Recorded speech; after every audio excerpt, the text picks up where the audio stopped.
Welcome to Horror Bois. It's a podcast on the internet. I'm Austin, joined as always by Chris. Chris 2, the christening. Oh. And we are the Horror Bois. And it's not just any old podcast on the internet. It's a horror movie review podcast. It's in the title. Not really. The word review is not there. I lied to you. I'm sorry. Technically, movie is also not there. So, actually, I completely apologize for acting like there shouldn't have been some confusion. That's on us. This podcast is now known as Horror Movie Review Boys, the podcast. No, it's not. But, yeah, today, as we announced last week, if you're a long-time listener, or you just listened to the last episode, we are going to be going over the Scream franchise over the next 5 weeks. So let's, do that. Yeah, because there's a lot to go over. Yeah, spoiler alert, this might be the longest podcast ever, because this podcast I have 13 pages of notes, compared to our previous record, which was Texas Chainsaw 3D and Hereditary, with 8.5 pages. So just a little bit longer. And those podcasts average 2 hours and 2.5 hours. So this podcast will be anywhere from 3 to 7 hours. So here we go. Let's get those first details out of the way before we can even start talking about the movie. We got to talk about some of the behind the scenes people involved and whatnot. First off, this movie, I guess we'll get this out of the way just because screw these guys. It was produced by Dimension Films, which is a subsidiary of Miramax, which is Bob and Harvey Weinstein's company. Gross. Wait, what's wrong with them? Harvey Weinstein's terrible. Bob, from my understanding, isn't as bad, and he was the one who was more hands-on. He might still be bad. I didn't do research on Bob. I just heard. I was on the internet. I know all the crap that Harvey did. Oh no, Harvey I do. I'm explaining it to our audience who maybe they don't know. Oh, okay. Harvey is a cretin and is thankfully now out of the industry. Bob, I haven't heard as much bad stuff about, or any specifically, but he might be bad too. He was heavily involved though, more than Harvey was. He was the one who greenlit this. He's the one who made a couple executive decisions. Bob was involved. So just want to acknowledge that before we move on to the other parts. Other people who were involved. The people that, I've never heard anyone say anything bad about. And that's the first person we have, directed by Wes Craven. Wes Craven is... We've talked about his movies, 3 of his movies now, because we started with the Nightmare on Elm Street. Well, we didn't. We started with Friday the 13th. But we did cover the Nightmare on Elm Street movies already. He did that. He also, before Nightmare on Elm Street, he did, Last House on the Left. The guy pretty much did a really important horror movie every 10 years minimum. So, legend. Yeah, he is genuinely a legend, and it's a shame he has passed away. And also, just fun little side story about Wes real quick, because it was a fun story I heard. He was one of their initial picks. They really wanted Wes Craven, but he initially said no. Because around this time, he was trying to get out of horror, because he realized, ooh, crap, a lot of my horror movies kind of have a lot of misogyny in them. I kind of want to distance myself from that part of horror, so I'm just going to not do a horror movie. And so he passed on it. Then he found out that Drew Barrymore was involved, and was like, oh, he started being like, maybe I'll come back in, but I don't know. I still don't know if I want to do this. That opening scene, kind of a girl getting stalked and killed. Spoiler. So he was like, I don't know if I still want to do that. But then he was at a convention, and a 12-year-old kid came up to him and was like, hey, when are you going to do cool movies again? Because he had just done Vampire in Brooklyn and some other movie, and I don't remember the other one, but there were a couple movies that weren't as hardcore cool horror movies, and he's like, I guess I gotta go do this movie now. So he agreed to do Scream. Well, actually, he agreed to do Scary Movie, because that was the official title of this movie initially, and all the shooting and all that. The movie was not called Scream. That was actually a Bob Weinstein decision. Equal quality. Yeah. He thought that Scary Movie wasn't the best title for it and chose Scream, and I'm glad he did because Scream is now like such an iconic name. It's the perfect name. But it's not all Wes who did this. This is not a written and directed by Wes movie. This is also written by Kevin Williamson, who started, this is one of his first things, but he then did go on to also write a couple other movies that are somewhat big in the horror realm. Like he did I Know What You Did Last Summer, which was it's not funny because I Know What You Did Last Summer is a movie that some people say ripped off Scream, but it's written by the same guy, so it did it. I guess he just wanted to do another movie like it. But yeah. And I'll bring these up here too, just because I don't know when else to bring them up, because there are moments, but I didn't really write down this shot I love so much I need to bring it up. So I'll bring up the director of photography right here, which is Mark Irwin, who he is a super prolific director of photography. He did 143 different movies in his career so far. He's still alive, so he can still do more. Some notable ones that feel relevant to bring up here are some horror ones. We got The Fly, The Blob, the remake, not the original, and also Wes Craven's New Nightmare, and most importantly, to me and OG Chris and no one else, Teen Beach Movie. Wait, are you serious? Yeah. The director of photography of this movie also is the director of photography of Disney Channel original movie Teen Beach Movie. And I just had to bring that up. Also, I will bring up here, just because, once again, I could have brought it up at the end in the final scene, but it is relevant here. He's technically not the director of photography for the whole movie, because he was fired in the last week of filming. So, for the last week of filming, it was taken over by Peter Deming. And also, the last sequence of the movie, the whole last arc took 21 days to film, so he filmed the first 14 days of the end of the movie, so he did most of the movie, period, but officially Peter Deming did take over, and then also went on to DP the next 3 Scream movies, so they liked him. But interesting. This technically Mark Irwin was fired, and he's still not 100% sure why in the interviews I saw of him. Oh, I was about to ask. Do we know why? It sounds like there's he was told that hey, a whole day's worth of filming was out of focus, and they're all right, you gotta. I think if I remember the details, it was all right, you gotta fire your whole camera staff, and we're gonna hire new ones because of this. And he's he put his money where his mouth is. If you fire them, you gotta fire me, and they did. Wow. He went for that I'm gonna stand my ground for my team, and he lost his job too. So for that last week, it was shot by Peter Deming. I'm not gonna don't hold that against Peter. Maybe hold that against higher ups in the studio. Maybe hold that against, I don't know, the Weinstein Company. Maybe that's a reason to hate the Weinsteins. The only reason. Yet another. Then also, I also think the composer needs a lot of credit, because the soundtrack and the score for this movie is great. Mostly the score. There's not a lot of soundtrack, but you get my point. The score is great, and that is Marco Beltrami, who also has a huge career. He's done 145 movies, and he's done so many movies, it was too much. So I'm just the last year, some movies he's did that were big, where he did the Fear Street movies for Netflix and Venom 2. So, he's still out. I mean, I don't know. I've never heard anyone specifically complain about Venom 2's score. I'm sure it's epic and sounds like a superhero movie score. It's kind of hard to mess those up. But, yeah. Then let's actually jump into the movie itself, because technically none of that was part of the 13 pages note that's on top of it, so we gotta get going. Yeah. We open the movie with a screaming title card before transitioning to our first shot of a ringing phone. And Casey, played by Drew Barrymore, answers it. Real quick, fun fact about Drew Barrymore. She was initially signed on to be the lead, so she would have ended up being Sydney. But it was actually her decision. She's I really love that first scene. I want to do that instead, because and I also think it will set this cool precedent where everyone's coming to this movie because I'm the big name that's attached to it.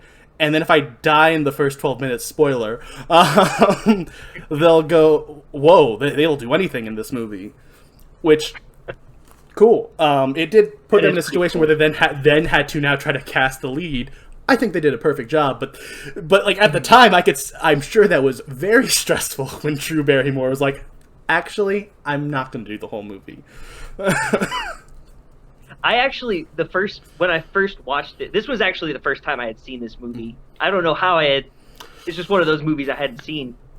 And I actually checked, because this scene goes on for a really long time. I was like, did I skip to the end of this movie somehow? Like, it's fair, I can see that. Because this would be the third act of any other movie. That's fair. She answers a call from a mysterious caller who is voiced by Roger Jackson, which he is the spoiler, I guess, not really. He is the voice of Ghostface. He is the Ghostface voice for the rest of the rest of the series, and he is such an iconic like part of this movie. Like his voice is Ghostface. Like. Also, I didn't tell you guys before, but like just for the sake of flow of the podcast, let's try not to, spoil who Ghostface is until the reveal. I kind of like that when there's big like twists to try to. I mean, it's not that well of a kept twist, like but in this movie. But yeah, just should have brought that up before the podcast. But I'll bring it up on the pod. I'll give you podcast notes in the middle of the podcast. But yeah, so he is doing the voice of the phone calls. And after a couple of brief calls where he's just kind of like hitting on her a little bit, nothing's too creepy quite yet. Besides, cold calling a girl that doesn't know who you are. Still kind of creepy, period, I guess. But yeah, he hasn't gotten threatening yet. Yeah. Yet. And then she after hangs up on one of the second call, I believe, and she goes to start making some popcorn. And as she gets the third call from the unknown caller, who asks her the famous line at this point, "What's your favorite scary movie?" Which is just it's such a good line. I don't have. I guess right here I'll bring up that Kevin Williamson's favorite movie, because I didn't have anywhere else to write this note, but I remembered it. His favorite movie is Halloween, which makes a lot of sense when you see like other things in this movie, like footage from Halloween. But yeah, and you know what her answer is? It's also Halloween. Whoa, crazy. Who would have thought? Then she guesses what his favorite film is, and she guesses that it's The Nightmare on Elm Street, and gives him a brief description, like, oh, it's the guy with the knives, and he's like, ah, yes, Freddy. And he says that one is scary. And then she says, the first one is, but the rest suck. Which is really funny, because Kevin Williamson is saying that 2 of the 3 Nightmare films that Wes Craven did sucked. Because there are 7 Nightmare films. 3 of them were directed, and at least 2 of them were written by Wes Craven. And he's now saying that one of those, at least, they suck. Also, there was a fun little quote from Wes Craven in the documentary. He was like, I didn't write that line. Told him I didn't want it there. Him trying to be like, hey, I don't hate he does. I've heard him in other interviews. He hates what they did to his franchise, but he pretends like he didn't in the interview. And it was really cute. And then after that, he asks her if she's single. And she says, she lies to him and says yes. He reveals that he's actually been looking at her, so she freaks out. Understandably so. He's ready to go. I meant I want to know who I'm talking to, not what you look like. I'm not looking at you. She does not buy it.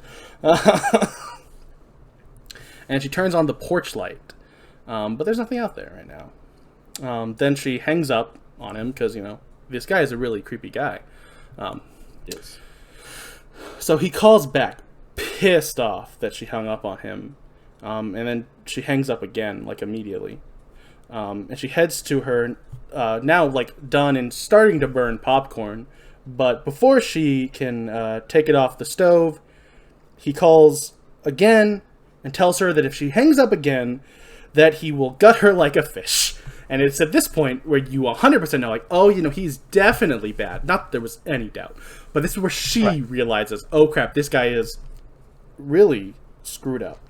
Kind of. Actually, I lied, because actually my next note is that she asks if this is some type of joke. So she does actually still hope that this is just a sick joke. But he says it's more of a game. And then she runs to lock all her doors, and she has a similar distrust of the police as Kirk from Texas Chainsaw Massacre, because she says she's 2 seconds from calling the cops, which is just...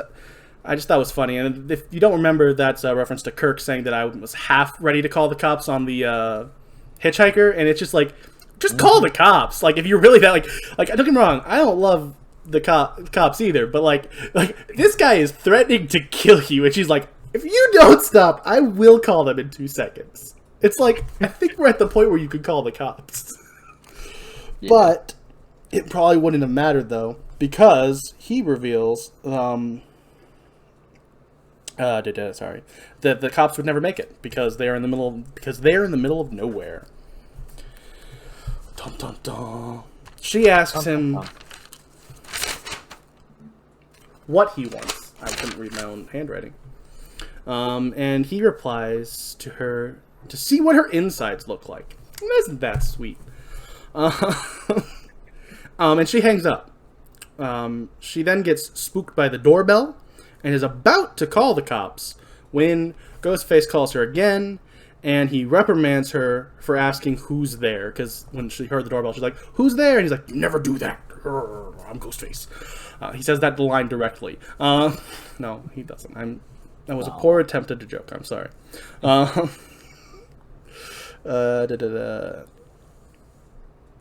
he says that it's a death wish when you ask who's there, and she might as well go out and investigate a strange noise outside, because this is the first point in the movie where you realize this movie's really meta, which I think it does meta amazingly.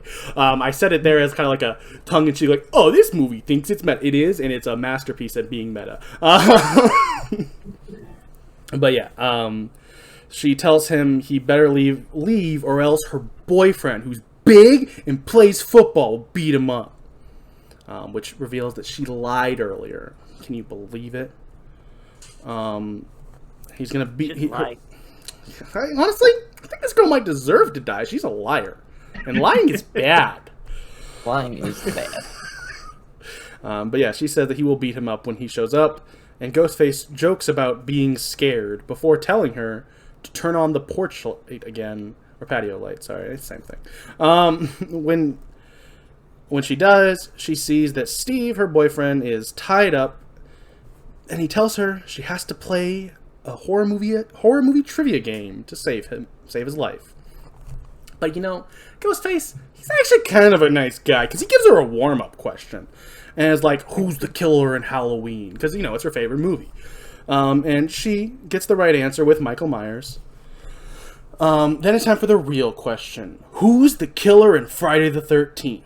And she enthusiastically yells Jason repeatedly, which is wrong. Yeah.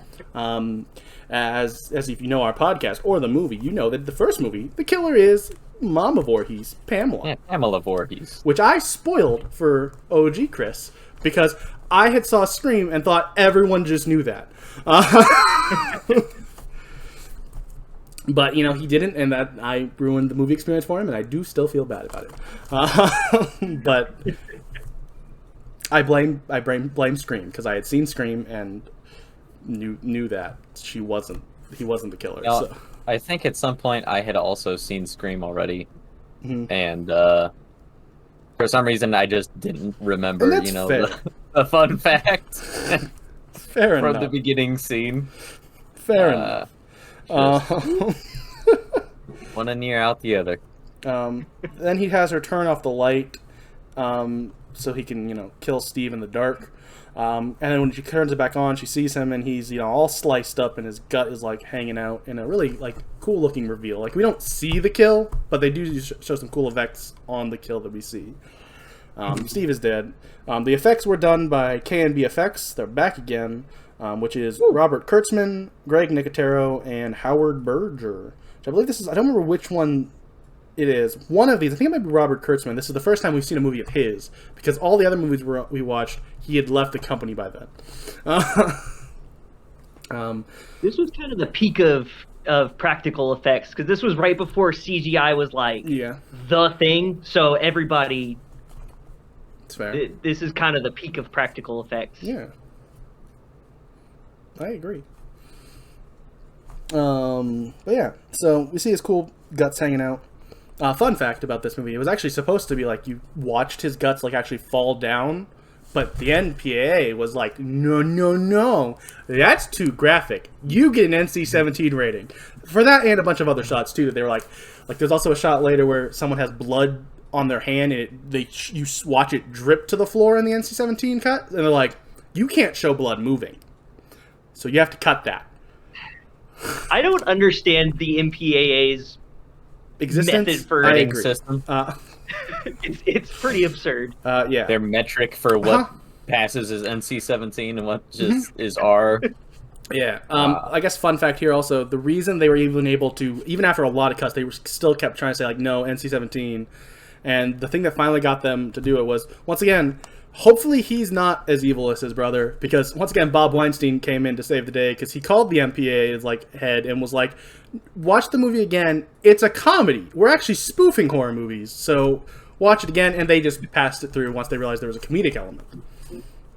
Wow. Oh, this movie's funny, but has gore? Yeah. Oh, you told me it's funny? All right, cool. You good. I mean, to be fair, they did still have to make like all those cuts we mentioned. Like, we don't see the guts fall. We don't see the blood dripping. This was for that last cut, like, which was like the 9th cut they had sent in, that they were still trying to give them an NC-17 rating. Yeah. But yeah.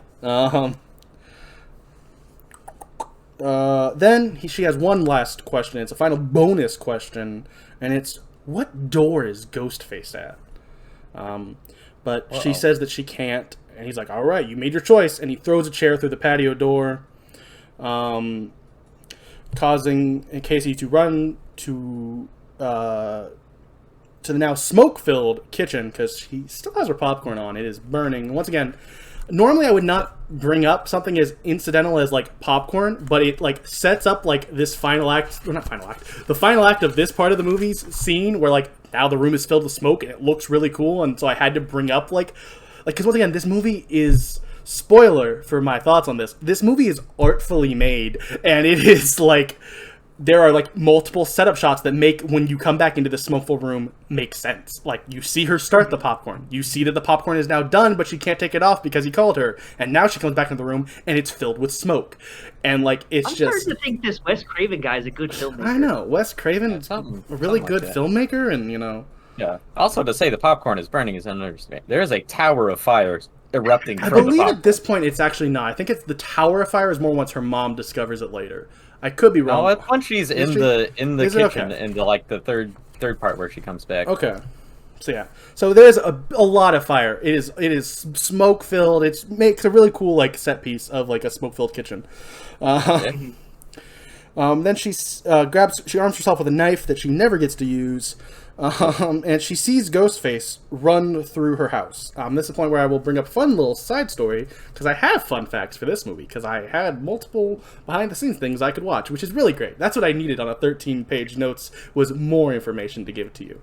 And that's the story of Ghostface's look, which is actually a really fun story. They like had because the script just said Ghostface, and there's like a ghost mask or something like that, and they like didn't know what to do, and they like tried to drop all these different ideas, and like Wes Craven was like, I guess I kind of like these couple ones, but he didn't really like any of them.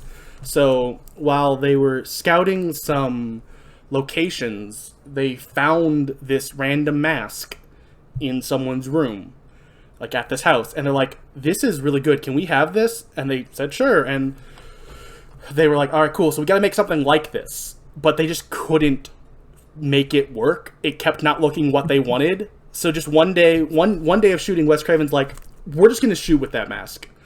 We'll figure it out. And they did thankfully figure it out. It was like a in-house made mask from this like very small like mom and pop Halloween store called Fun World. And and Fun World's like, hey, yeah, sure, whatever. They're like, we want to use your mask in a movie. And they're like, yeah, that's right. My brain thought I said it wrong. I said it right though. We want to use your mask in a movie, and they're like, all right, cool. Like, give us $100 and say our name at the end of the movie, like in the credits. So they got the iconic Ghostface look for $100 That's insane. and put their credits in it. And here's the thing. On paper, you go, wow, Fun World got screwed. But also, Fun World is still the people who make Ghostface masks, which you can find in stores. And there's like, they now have like the 12 different versions. They have the version with blood in it and like all that stuff that you see at every Halloween store ever. So like, they've made their money off of the Scream masks. Like, I don't feel bad for Fun World, but it is hilarious that Wes Craven was just like, you know what, screw it. I love this mask. Nothing else is coming close. We're just going to use this mask and hope we figure it out. If not, this whole day of shooting was lost.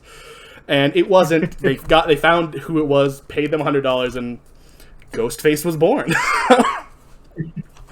So that's pretty cool. Phenomenal. But yeah, so she sees him running through the house, and then she sneaks out her kitchen door and hides. She sees her parents are driving up the road. That says road. Couldn't tell what I wrote there.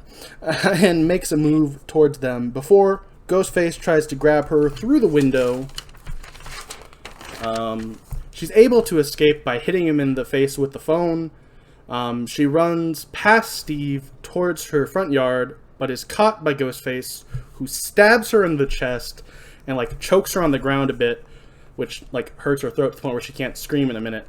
Which just also like just this whole shot is like I'll bring it up. We're almost done with the scene. I'll bring up my praise for this scene in a second. But yeah, he stabs her, chokes her a little bit. She's able to like kick him in the nuts and run towards her front porch, but she can't yell for help because of the choking that damaged her throat. And then Ghostface catches up to her and he knocks her down, but she pulls off his mask so she knows who killed her, but we still don't. It's still a mystery for us. Yeah. And he stabs her in the stomach once again, really pretty shot. Like, you see the knife in the air. You don't actually see him like stab her, because once again, I will say this movie, I guess not again, I haven't said it yet, but like this movie does like, and it's kind of thing with Scream in general is it kind of does, it's not that gory, like because of just like the time frame of like horror at that time. And you can see the issues they have with the MPA. It's a good thing they didn't make it even more gory. But yeah, it's a lot of like implied killings and stuff, which I think if you do it well, that's fine. I think it makes it even better sometimes, because sometimes your imagination is going to be scarier than whatever they show you. Fair. I agree entirely. That's my opinion. Like the original Texas Chainsaw is such a great example of that. But yeah, so as he stabs her, we get this really cool, pretty, like, this wipe inside where her parents find the burning popcorn and they find Steve. As Casey's mom picks up the phone to call the cops, she hears Casey on the other end because she had never hung up. So she's, like, hearing her, like, on the other end of the phone line and just hears her, like, getting stabbed and, like, her dying breaths and then also getting, like, dragged away. Like, it's, once again, great. And then it cuts off, and then they go outside, and they find her hanging from a tree. And then my next little note here is, this might be the best opening scene ever. And I stand by that wholeheartedly. It's such a good scene. Yeah, these first 12 minutes are just art. Like, the way they tell this story, like, it is so well shot. It's so well acted. I mean, it's Drew Barrymore. She was already a star, and she went on to do even more stuff. Like, she was very talented. Like, it's so good. And it's just, I wrote, like, you know, talking about the 13 pages of notes. Typically, on average, I do about a page every 15 minutes. Sometimes it's like, you know, a page every, like, 10 minutes. This movie, this first 12 minutes took 2.5 pages of notes because there's just so much crammed into those 12 minutes. And it's just, it's so good. It sets like I the said, tone. this would be the third act of any other movie. Yeah. It's so good. Like this, and it goes on for a long time, Yeah. which normally I like keeping scenes short, but it had to be this long because it's all good. I agree. The little fun fact about like the behind the scenes of me making this podcast, this scene was so good that when I watched it the first time, I just watched it. I didn't take any notes, and it was like, all right, cool, I'm 12 minutes into this movie. I guess I'll just watch this movie and take notes a different time, because I just want to watch Scream now. Because this scene got me, and I was like, all right, cool, I guess I'm adding 2 hours to the process of making this podcast because I'm going to watch this movie just for fun right now. So, yeah. And then we now head to the bedroom of Sidney Prescott, who is played by Neve Campbell. She's done like other stuff, but mostly it's Scream. Like, she's known for being in Scream. Like, I'd bring up other stuff, but like, she's Sidney. That's who she is. And like, she doesn't really need like any other roles to bring up to like make her awesome. She's Sidney. That's enough. That says enough. Honestly, yeah. Yeah. And she's her boyfriend shows up, Billy Loomis, who shows up at her door, or her window, not her door. This guy looks like a goober. This guy looks like a goober. I guess that was what I said as soon as I saw him. He's really this greasy. Guy's a goober. Yeah. He's very greasy. He shows up, which I guess, fun fact, shows, that Kevin Williamson loved Halloween, because Billy Loomis's last name is Loomis, which is the name of the police officer. Doctor? Not police officer, you're right. Dr. Loomis, who is amazing. But we're not talking about Halloween today. We're talking about Scream, a different amazing movie. And Billy Loomis is played by Skeet Ulrich, who was in The Coven earlier in 1996 with Neve Campbell, which is like this teen witch movie, which I would argue kind of technically started this like teen horror craze that Scream launched into the stratosphere. Because like, I guess we'll bring it up here because it's something that just I feel like Scream needs to deserve credit for. I don't know where else I would bring it up, and it kind of makes sense here because I'm bringing up The Coven, which technically was first. Scream changed horror for a while. Like, Scream took a dying medium at this point. Like, this is the 90s where, like, at this point, we had, Jason Goes to Hell and New Nightmare, which is great, but did terrible. And we had, like, a lot of other movies that just weren't doing well. Horror, like, kind of died in the late 80s or into the early 90s. Like, people weren't caring as much. It was just a bunch of crappy sequels. People weren't caring. And then Scream said, cool, we're going to make horror cool again.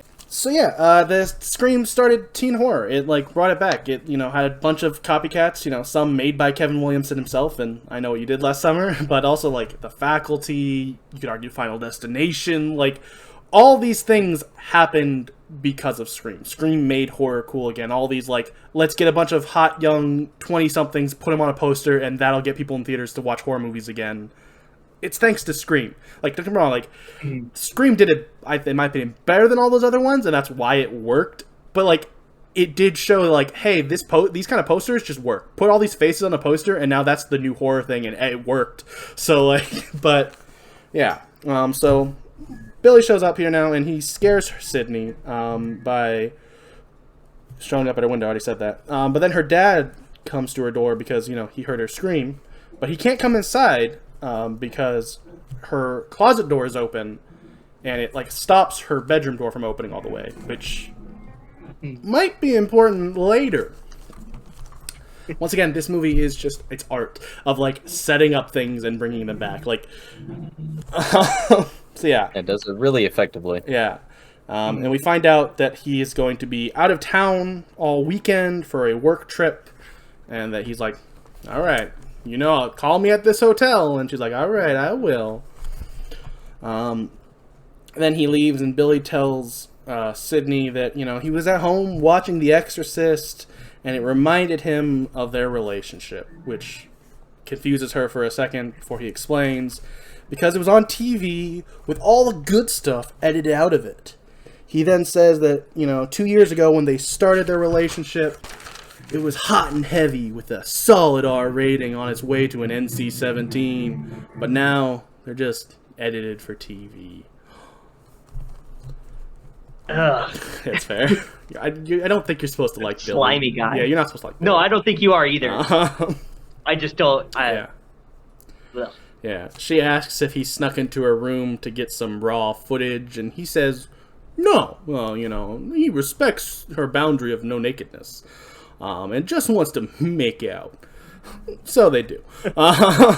And while making out, he starts to get a little handsy, so she tells him to leave. Yeah, he does. Yeah, and to be fair, like, at this point, Billy might have tried to push it too far, but when she told him, hey, we're done, he did stop. At this point, you might go, no, maybe Billy's just kind of a harmonica-crazed teen and, not a bad guy. And we'll see if that turns out to be true or not. Also, I would like to say, because I just think it's too cool that they did what they did with the soundtrack here, but there's a really cool cover of Don't Fear the Reaper. Oh. Which is I love that cover. Originally done by, Blue Oyster Cult, but they do like a really soft, it almost has like a romantic, but still kind of like eerie vibe to it. Mm-hmm. And I just thought that was a cool choice to put right in this beginning scene where we're meeting Billy, Sydney's boyfriend. I think that's a really cool choice too. Yeah. As he's about to leave, he assures her that he's not trying to rush her into playing harmonica, even though we just watched him try to rush her into playing harmonica. Then she asks him if he would settle for a PG-13 relationship and flashes him. Which I'm not sure if, like, she flashed him her bra, because we don't see it, and, like, the reference is, like, for him it's a PG-13 thing, or if it was a completely meta joke of, you're not going to see nudity, audience, so it's PG-13 for you, but he did see her boobs. It doesn't really matter, but I'm just not sure if it's, like, a genius meta joke, or she just flashed her bra at him, and it was a joke for him. I'm not sure. Well, it was her nightgown, so presumably she's just wearing. Yeah, I would assume she would not have anything under it. But who knows? This is Sydney Prescott. Who knows what she wears? Only Sydney knows. Yeah. Well, and now Billy does. Yeah. Sure. The next morning at school, which fun fact about the school, it was actually not a school. It is a community center that used to be a school, because the school they had booked to work at, pulled out at the last minute because the school board voted them out because there was a lot of backlash in the town so part of the story is that apparently there was like a real life tragedy where like a 12-year-old girl had been like killed in their town like recently, and they're like, we don't want to glorify violence against kids or anything, and so if that's the reason, fair. But that's fair. But also, they did already the school already agreed, so they last minute had to find a new place, which does suck for them. But in hindsight, if that's the reason, it does make sense. Yeah, but a very valid reason. Yeah, they had to end up finding a community center instead that was a former school, so it still had classrooms, and it has that really pretty arch on the outside, so it still works. It looks like a high school. Mm-hmm. But yeah, and at school, Sydney sees this media frenzy outside. Then her friend Tatum, who is played by Rose McGowan, who was in Biodome, Encino Man, and Ready to Rumble, which is a wrestling movie that I love. It's a wrestling comedy, and it's great. It's not. It's terrible, but I love it. And she was in that. And she tells her about last night's killings and how the school is interrogating everyone and how this is the worst crime the town has seen in years. Sorry, it's, worse than, but she stops herself before saying what it's worse than, because, at this point we don't know what it's worse than. It's spoiler, it's Sydney's mom's death. She was brutally murdered as well. But at this point, the movie does a really good job of hinting at it, but not quite telling you what's the backstory for a little while here. Mm-hmm.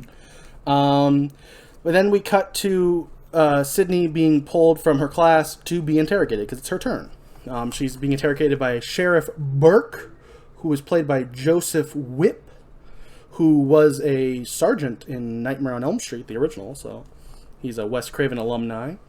Then we got Deputy Dewey, who was played by former WCW World Champion David Arquette. I mean, he's also an actor in a lot of movies, but he's a WCW World Champion. Gosh darn it! And put respect on that name. As well as he was also the star of the formerly mentioned Ready to Rumble. It's actually what led to him being WCW World Champion. It was all a publicity stunt for that movie. And also, fun fact about David Arquette. He was actually initially auditioning, and I think might have got the part, according to the documentary, for Billy, but was like, no, I really want to do Dewey, because they apparently wanted Dewey to be like this like tough guy who like was still like with like a baby face, which I don't know how that would have worked. Maybe they slightly rewrote the character because it just, this role feels like it was written for David Arquette. Like, he has the perfect level of like dorky charm to make Dewey amazing, and I think Wes Craven has even been quoted as calling him like the heart of this movie, and he's so great. I think it works better. I think it works better that he's not actually this big tough guy. He's a guy trying to prove that he's tougher than he actually is. I think that works a lot better. I think David Arquette also talked about how he always saw the character as like, Dewey sees himself as Clint Eastwood, but no one else does, which I just think is hilarious. It's like a description. It's like yeah, I can see Dewey does kind of walk around like he thinks he knows what he's doing. But I love David Arquette, period. I've listened to him like a lot of interviews with him over the years, and like he has a whole documentary about like when years later after he was WCW World Champ, because that was hated by like everyone because he was a skinny actor who won a wrestling title. No one wanted that. A very prestigious title too. Like, people were very mad. So like in like 2017, I think he decided to just go back to wrestling, like the independent wrestling scene, and like start at the bottom to like prove himself, like, hey, I'm sorry, you're right, I probably should have done that, but I'm going to try to give back now by like starting at the bottom. And he has a great documentary all about like him going back to wrestling. It's great. But yeah, I love David Arquette. He's a great actor and a pretty good pro wrestler. Not in when he won the title. Like, years later, he got good. But yeah, then we also have in the room, and for this, we also have Principal Himbry, who is played by the Fonz himself, Henry Winkler. Yeah. Who's uncredited for this role. Like, really? Yeah, like if you go to, at least according to IMDb, he's uncredited. Like, he's the very bottom uncredited Henry Winkler. Like, as That's Principal so weird. Like, I guess he just didn't want to be like in the credit. He didn't want people to go to the movie because of him, I guess. Maybe would be the reason like that he would be uncredited, but honestly, he also has like another scene that's really awesome. So like, it's kind of a shame that he wasn't in the credits. I mean, he's Henry Winkler, so it doesn't matter. Like, he'll still always be Henry Winkler. But yeah. But yeah. I love that he went from playing the Fonz to every role he plays now. He's like the dorkiest character in anything. Well, you know why? I'm at, little spicy take. He looks like a dork when he's playing the Fonz too. Like, he's always been Henry Winkler, and for some reason he was cast as the Fonz. It would have been like if they cast David Arquette as Billy Loomis.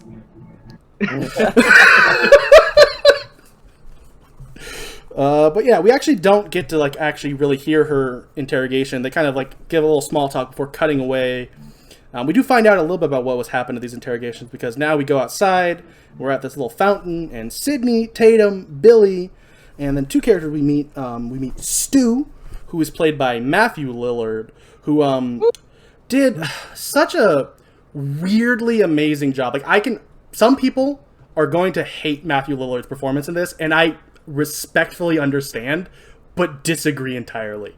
His performance is so good. He's so over the top in like all of his delivery. He's such a good actor. But he works. Like, I could see like someone going like, he went too far. And like, I disagree, but like, it's at the level where I understand, if that makes sense. Like, I love it, but I get it.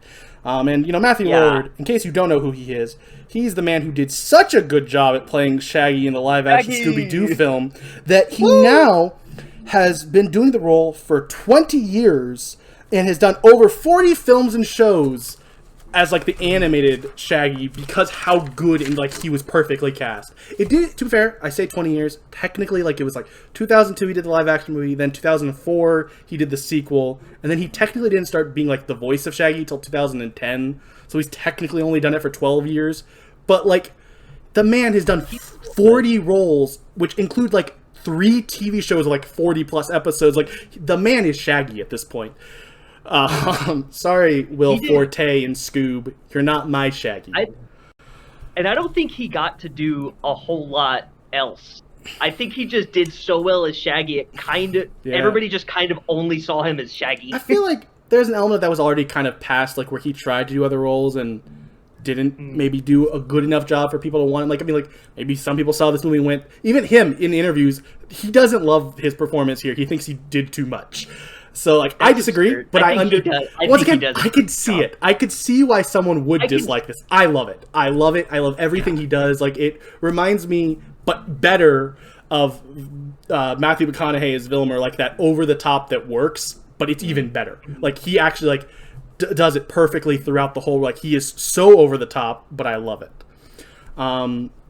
We also meet Randy in this little scene, who is played by Jamie Kennedy of Son of the Mask fame. We'll just move on. What else would he even bring up other than Son of the Mask? He also like had his own like talk show. He's a stand-up comedian. He's done a lot of other things, but I just thought it was really funny to bring up Son of the Mask because that movie is pure garbage, and he was the star of it who replaced Jim Carrey. They like, no offense to Jamie Kennedy, some people don't like him, like don't like his style of like comedy. Period. And I once again don't see it, but I can understand it maybe. But no one can replace Jim Carrey, especially not Jamie Kennedy. But yeah. And they're all discussing what they were asked in their interrogation.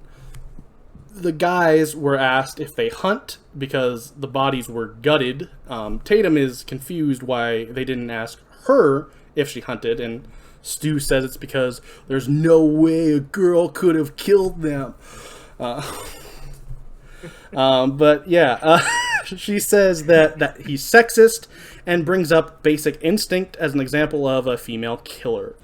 But you know, Randy immediately was like, "Yeah, but she used an ice pick." That was an ice pick. Yeah, so not the same. But yeah, I will say this is actually one of the few flaws I have with the movie. Like, I still love this movie, and spoiler, I might even though I'm saying there's flaws, I might use a word that people will say means it can have flaws later. But see what that means. Where I think this movie, as great as it is written. The characters know too much about movies. Every character in this movie is a movie nerd beyond belief, and I'm sorry, Tatum doesn't love Basic Instinct enough to bring it up as a reason why she could be a murderer. Like, it's not the character she is portrayed as.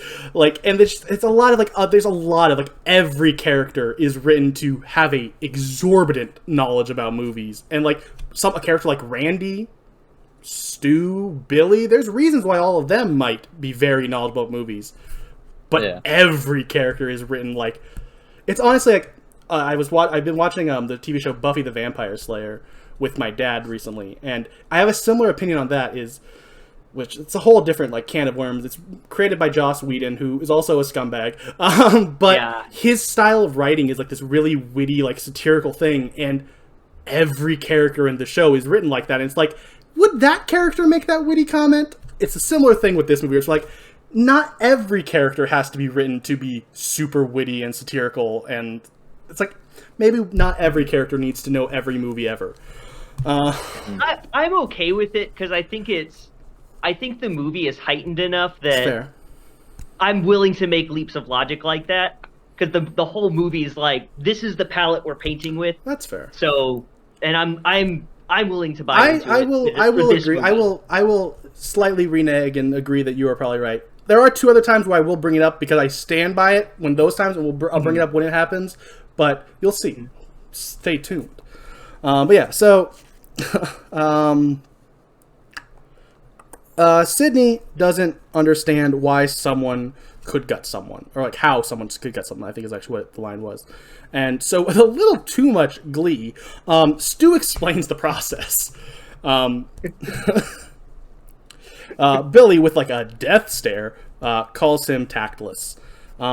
Sydney asks Stu about how Stu and Casey used to date. But, you know, Stu's like, yeah, but I broke up with her. And Randy's like, no, you didn't. So it looks like he might have some motive. But Randy points out how that could be a motive.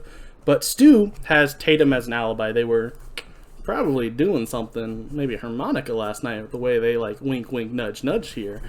And that's his alibi. Randy says he was at his work, which is he works at a video rental store. So he also has an alibi. Randy said, I already read that. Stu then says he didn't kill anybody, which Billy's like, no one said you did. Which I would argue Randy kind of just did. Randy kind of was trying to accuse him, so maybe not. Randy then mocks Stu by implying that he's not a man and therefore couldn't have done it, because he like throws back the same line of like, only a man could have done it, like saying like, haha, you're not a man. And Stu then threatens to gut him. And then Randy starts doing like this silly voice as he asks about if he put her liver in the mailbox, which this is kind of grosses out Sydney to the point where she's ready to leave. She leaves. Tatum is also grossed out, and Stu tells Randy to leave her alone, which he's really proud of the joke. He is so proud of it, and I wrote down here, this is like the first example of Lillard like just fully committing and giving the insane performance we kind of mentioned earlier. Like, he is just so committed. Like, he gives it all. He gives everything he has, maybe even more. Maybe he gives 110%. It is so great. I love it. But also, once again, I do see why someone could say it's too much. I don't agree, but I can respectfully understand that opinion. After school, at home, Sydney is talking to Tatum about coming to her house that night to pick her up, and how because she doesn't want to stay at home because her dad's not there, and just all this craziness is just reminding her of it's like it's all happening again. Once again, we still don't know what it is yet. We're gonna find out like the next scene, but at this point, we're still like trying to not tell you what happened to Sydney, why she'd feel so confused. So my brain is unsafe. Yes, that's the word. And Tatum tells her that she'll pick her up after practice, which should be done at 7.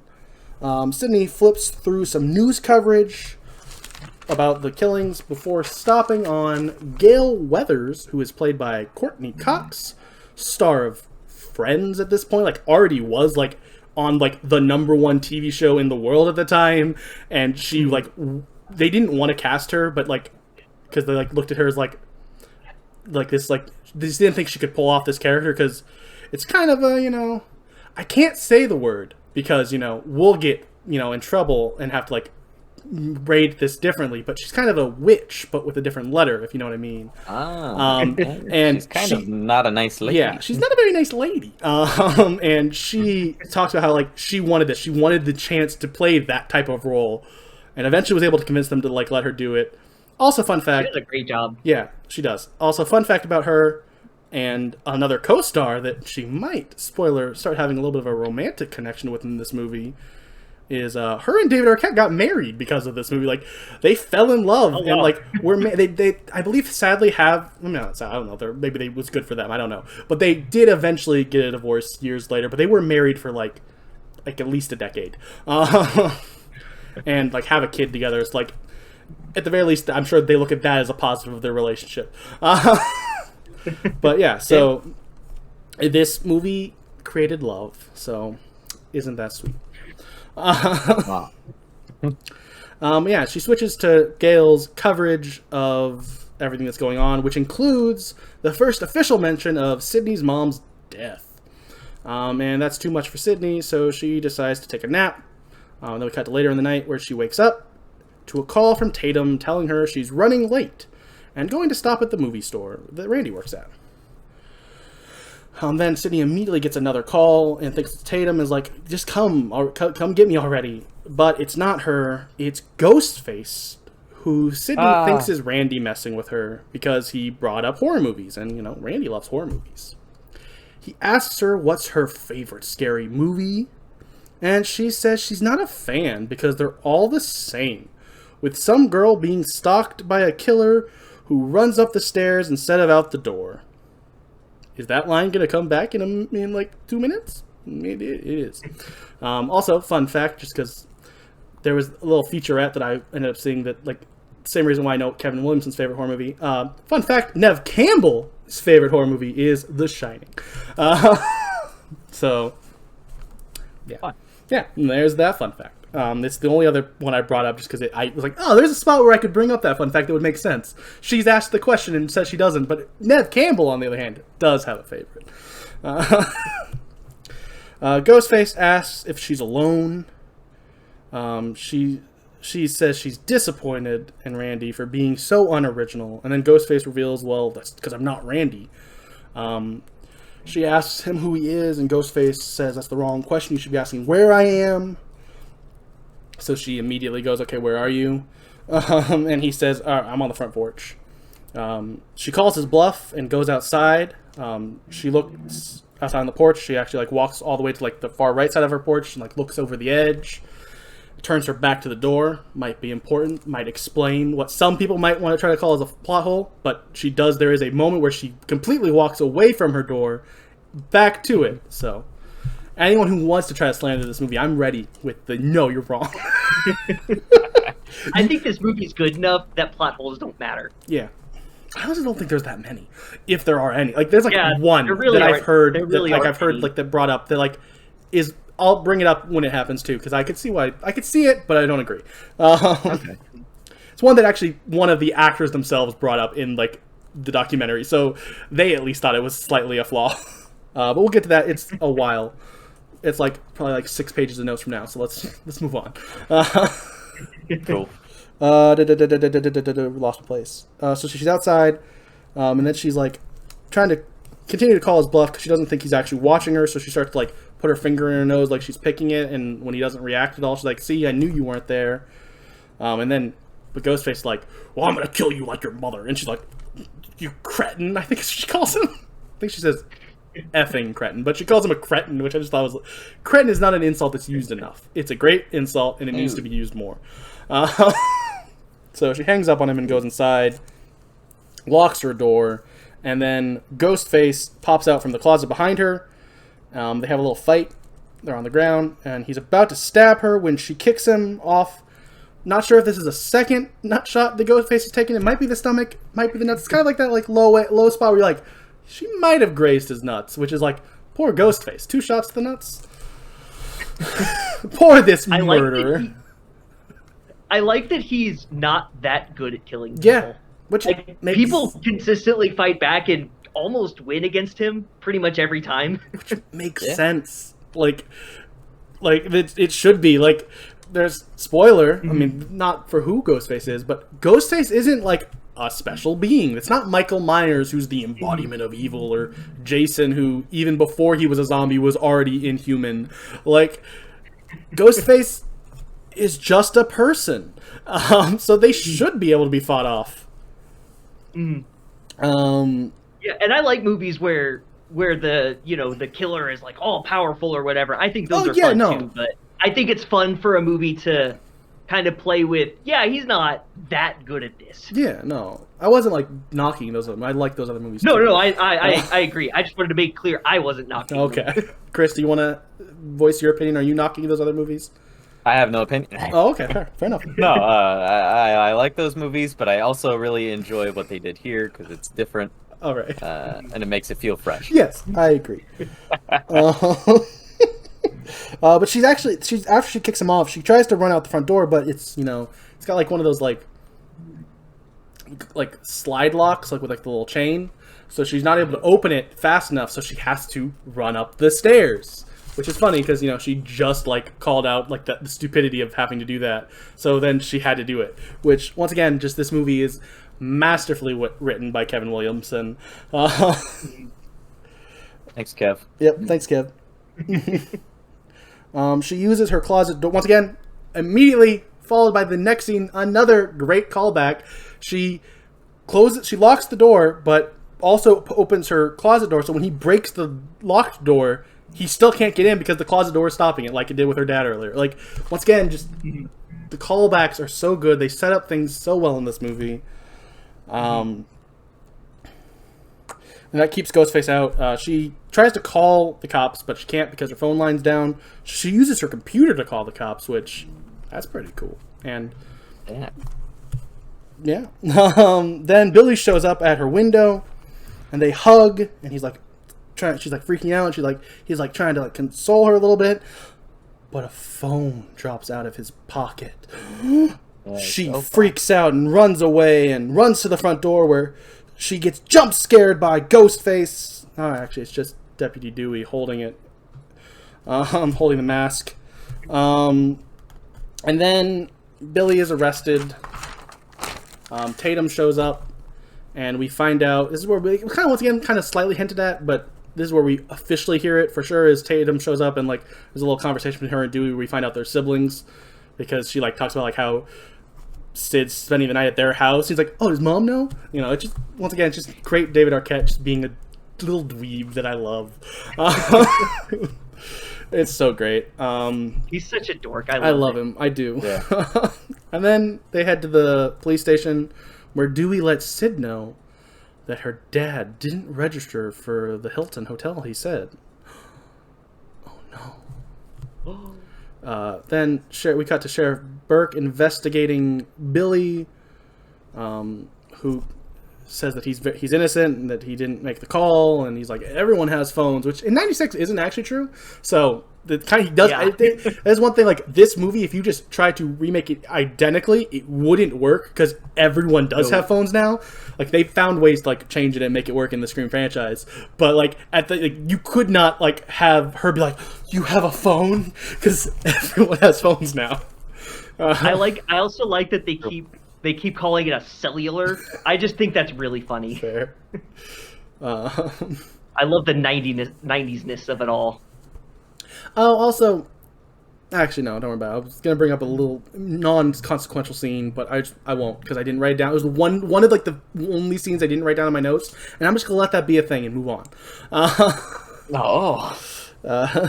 And so then, after that, Dewey takes Sydney and Tatum out of the back door of the police station when they're then accosted by Gail, who is has Kenny with her.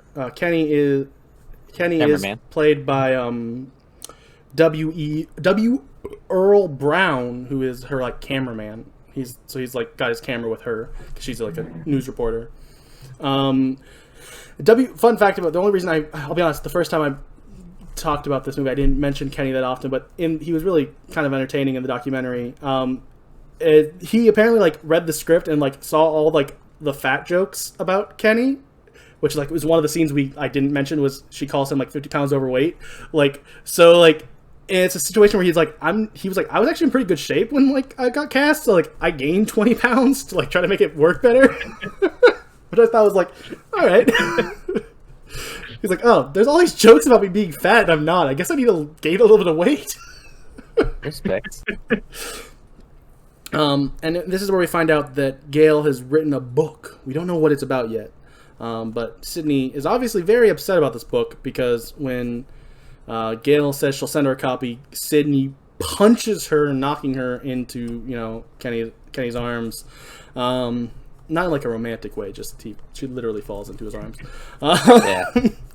Then we head to the Riley house, which is Tatum and Dewey's family name. And Sydney gets a call from Ghostface, who tells her that, hey, if I'm calling you, that means, Billy's innocent. Which, kind of a suspicious thing for Ghostface to be like, hey, Billy's innocent, right? Yeah, see, Billy.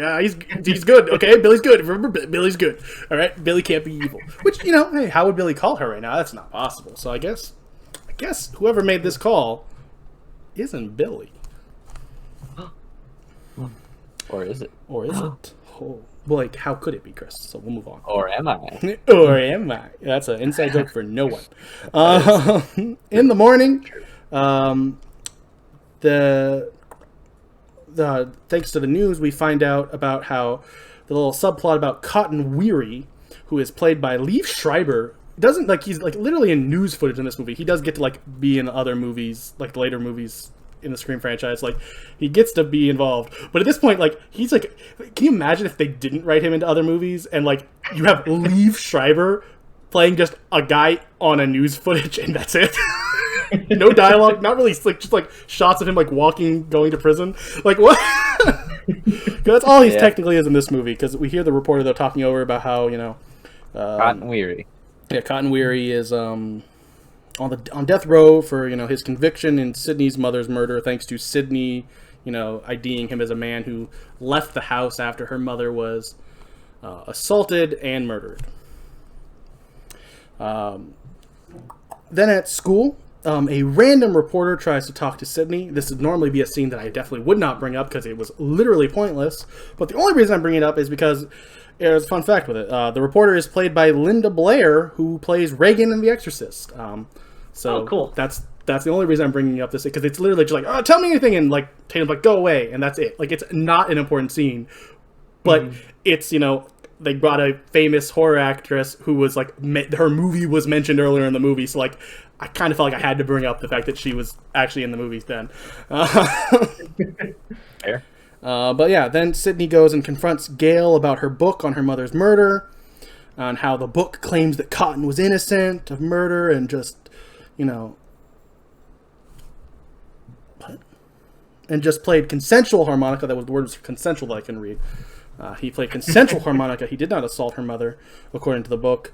And with Sidney's this is this can't be true. That would mean like I put an innocent man in jail. Sidney says, and like or like an innocent man's gonna die. She might have even said, because he's on death row. But yeah. And, Gail's very happy now. She's like, oh, is he actually innocent? Which I guess implies that she did write a book full of crap that she didn't believe. Because when she's talking to Kenny, she's, like, really excited that she might be able to, like, prove this man innocent. It's like, so did you not actually think he was innocent?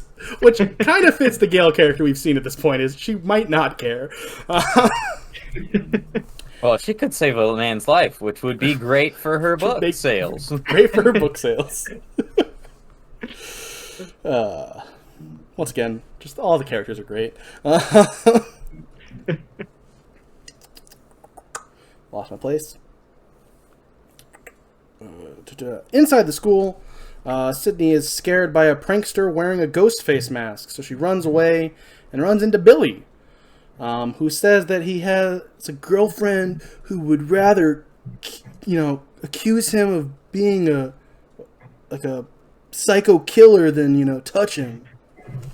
It's like, read the room, buddy. Yeah. It's a fair reaction. I'm starting to think this guy isn't a very good guy. I know. I don't think he's it's definitely not a good boyfriend. Terrible boyfriend at the very least. She's very confused by this line, because like she's like, why are you bringing this up? Why does this matter? I was almost killed last night. He then says that she hasn't been the same since like last year, and she's like, "Oh yeah, when my mom died," and he's like, "My mom was assaulted and murdered." Yeah, and he's like, "Yeah, my mom left my dad. Maybe it's time for you to move on too." Gosh. Not a nice guy. So then she runs away, and so I'm sorry that my trauma is complicating your life, basically. And then she leaves, and then he goes, "Stupid!" It's like, you're not wrong, Billy, but did it really take you that long to realize that this whole altercation was not in your best interest? Well, I say that here, but as we're gonna find out, this gaslighting he does works, so yeah, who knows? I mean, he's still he's a horrible cretin, if you will. He certainly is a cretin. Yeah. Then we cut to this funny little scene of Mr. Himbry, who is expelling two of the pranksters. Like, he's getting real, like, threatening them with scissors. Like, it's a scene I could have skipped over, because it really isn't important to the plot. But just, I want to give Henry Winkler a lot of credit for this scene, because I loved it. It was so funny, just him. That's a great scene. It was so good. Then we head to the girls' bathroom, where a cheerleader is talking to her friend about how Sidney must have killed Steve and Casey because she's a loose-moraled woman.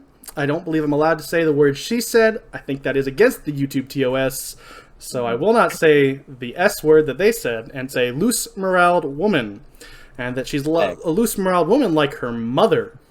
But then they leave. Then we get a suspenseful scene where Sidney hears someone in the bathroom before Ghostface tries to attack her, but she like ducks out of the way. He runs into like the sink. Like, once again, like, in a way that I'm fine with, but if you want to like rank like cool killers, let's be honest, Ghostface is a bumbling idiot. I love him, but like he is getting tripped and falling all the time, getting kicked off of people by a girl most of the time. Like he is a bumbling idiot. Like it's not surprising that, you know, the funnily enough movie titled Scary Movie that's basically a parody of this was able to parody Ghostface so easily, because let's be honest, Ghostface, as much as I love him, is an idiot. So she runs away, and then we go outside and we get our first scene of Dewey or Dale, whichever you prefer. You know, either name is fine. It's, you know, it's the Gale and Dewey love. Dewey or Dale. I'm gonna go with Dewey, but they're both great. They're Dewey and Dale are both great names for it, but I am gonna go with Dewey. And we get the scene where Gale is trying to get info from Dewey by like feigning interest in him. We also find out over a PA as it's happening that school is out and that there's also been a 9 o'clock curfew that has been announced by the police. He then tells her that for some reason, because, you know, he is a lovable but also bumbling idiot, he just tells her like inside information about how, you know, Sydney's father hasn't been located yet, and, you know, he is definitely a suspect still. You shouldn't tell that to a reporter, even if she is hot. Not the best cop there, Dewey, but, you know, fair enough. As he's leaving, though, Dewey does... I'd tell Courtney Cox. Yeah, I mean, it's fair. Can you blame him? She's a very attractive woman. But, also, do your job better. As he's leaving, he does compliment her and say that she is much prettier in person, which reveals that he did watch her show. There's also, like, a really funny, like, back and forth line about, like, the typical age of her audience, which I'm not going to go into all the details on it, but once again, it was really well written, it was really funny, and we will move on, though. I read that. Stu catches up, and then we cut a little bit outside later, and Stu catches up with Sydney and Tatum and invites them to an impromptu party at his house tonight.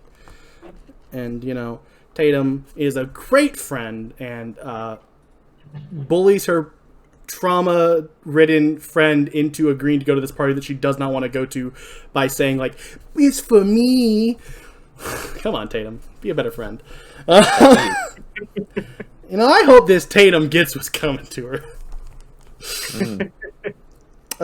We then go into a scene where Principal Himbry is messing around with the Ghostface mask before he is startled by someone knocking on his door. He then goes out into the hall to check and see what's going on. And he has this quick little misunderstanding conversation with a janitor named Fred, who is dressed like Freddy Krueger, who is played by Wes Craven himself. Red and green sweater on. I believe, I could be wrong, but because maybe I misinterpreted. It is the literal costume of Freddy, according to Wes Craven. Like, he's like, I went into my closet and got the old Freddy costume. So, I mean, it makes sense. Yeah. A Wes Craven film. Yeah. Wes Craven's playing Fred. Maybe some might argue a little too on the nose joke, but I enjoyed it. I think it's perfect. Yeah, it is. I agree.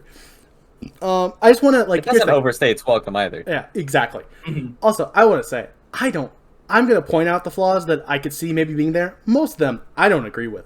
Like, and I will say, like, I just want to play devil's advocate and go, I've heard that this could be a flaw. And just so, you know, we're trying to stay balanced here, but I don't. I love this scene. If the scene were any longer, it would be an issue. But this is how you do a director cameo. Yeah. It's just real quick, and then you're off. I agree. I think the scene's great.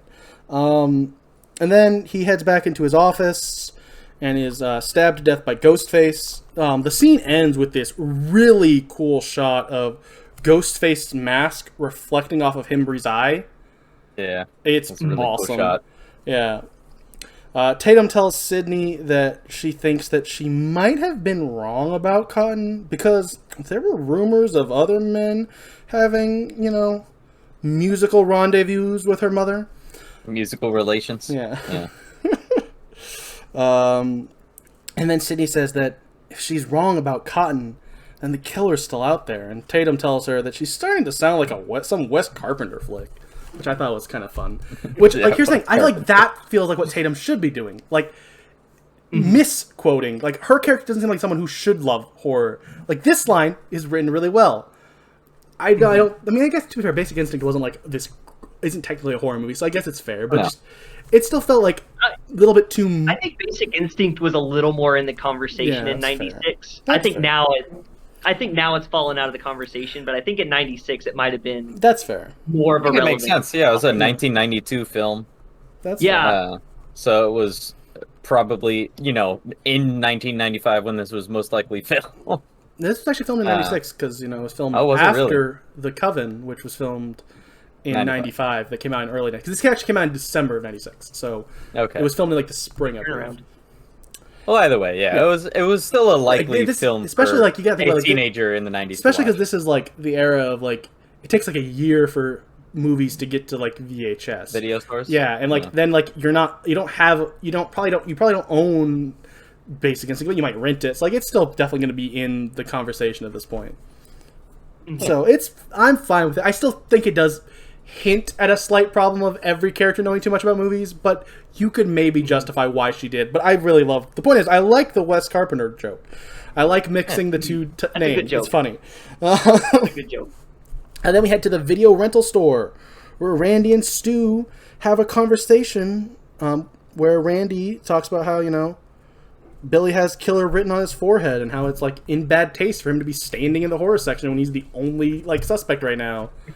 Then also in a scene that I don't have a problem with at all, a random, like, customer comes up and asks him about a horror movie, and he knows immediately what movie she's talking about, which I think that fits his character completely. Randy would be able to be like, oh yeah, you're describing Howling, go over there, it's Howling, it's right there. Then Stu says, okay, really? In another just great Lillard delivery. And Randy says that they let Billy go because they don't watch enough horror movies. He also specifically mentions Prom Night, which I looked up, like, the plot of Prom Night. It's not that close to this movie, so I feel like it's a weird choice to be the movie they went, like, Prom Night. They should have thought about Prom Night. But whatever. Once again, I haven't seen Prom Night, so maybe my quick skimming of, like, a Wikipedia article doesn't do justice, and it really does make sense as a reference here, but it just felt like a weird choice. Because, like, from my understanding, when I looked at it, it doesn't look like the killer was someone's boyfriend in Prom Night, which is, like, his whole point here. So, once again, maybe I just didn't get to the point of the article where it mentioned that, but just felt like a weird choice to me. And he says that, boyfriends always have a reason to kill their girlfriend. Little, like, and people, like, are really like, what? There's, like, a girl, there's a great shot, like, it's not, like, drawn to, like, it's, like, kind of, like, not, it's, like, in the background, like, kind of slightly out of focus of, like, a girl looking at him, like, what? As he says that. Yeah. And then he says, everyone's a suspect. Yeah, everyone's a suspect. He yells that, and everyone sees that. But mostly Billy. And then Stu asks what Billy's motive would be. And Randy says, maybe because she won't play harmonica with him. Which, isn't the reason, but is something that I don't think he would have known, but somehow does know. Which is, like, crazy that he got, like, that on point right here, Like, whoa. I could see that being something that they talk about, maybe. When it's like I don't know, it guy like, talking. I don't know if they're actually friends with Randy. That's the thing, is I don't feel like they treat Randy like a friend, so I'm not sure how close he is with them. I don't get it. I think he's kind of the friend that you invite to everything, but then everybody makes fun of. So you? Yeah. I'm just kidding. Yeah. Oh, you on the podcast? Randy is the punching bag friend. Yeah. It was a joke. I want to make sure everyone knows that I don't have any issues with, Chris 2. His name is not Chris 2 in, like, a derogatory way. It's just he's the second Chris. I'm sorry. Yeah. The second That's coming. How it works. But yeah, he, says that, everyone's a suspect. He yells that. But he still thinks that, but then Stu's like, then after, like, you think that, this would give me a chance of being with, Sydney? If he is the killer? And Stu laughs at him and, like, points at him before going, no, not at all. Once again, just such a great delivery from Stu. I mean, Matthew Lillard as Stu, but still. Stu then says that he thinks it's Sid's dad. But Randy thinks he's already dead. and says that and then actually this is where he yells about everyone being a suspect, and he also said that her dad's a red herring and Billy's the killer. Then he turns around right into Billy, who, like, he starts talking to Randy, like, and like threatening him, holding him, while like Stu is like on his back. I mean, these two guys, it's time to look a little suspicious. I don't know. A tad bit. Just a bit.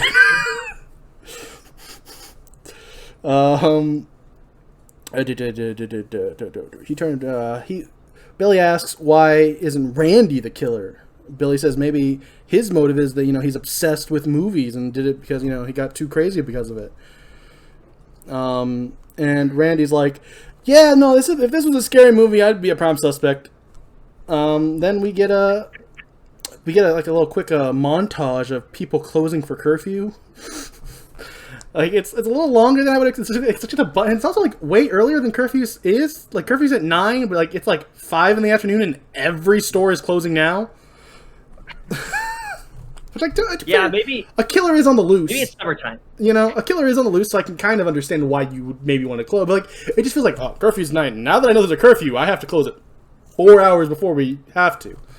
I don't want to have any chance. Like, there's like a moment where like a mom like is picking up her like kid from like they're like having a picnic and they're like picking up real fast. Like, oh crap, we gotta get inside now. But it's like sunny out. But really, this whole scene, that whole little montage was just so Sydney, Tatum, and Dewey can be in the quiet downtown. And Sydney makes a Town That Dreaded Sundown reference, which is a pretty obscure mid-70s horror movie for a non-horror fan to reference. Just saying, she literally says, I'm not a fan of horror, yet she's seen an obscure... Like, I've never seen The Town That Dreaded Sundown. I've heard of it. It's like, it's got some horror significance, like... the Friday the 13th creators have said that like the reason they did Baghead Jason in the Friday the 13th Part 2 was like they literally stole it from the killer in this movie. Like, it's got its horror significance in like the horror circles. I can understand why Kevin Williamson would write it into his script, but I'm sorry, there's no way that the character who says I'm not a fan of horror movies would have seen this horror movie.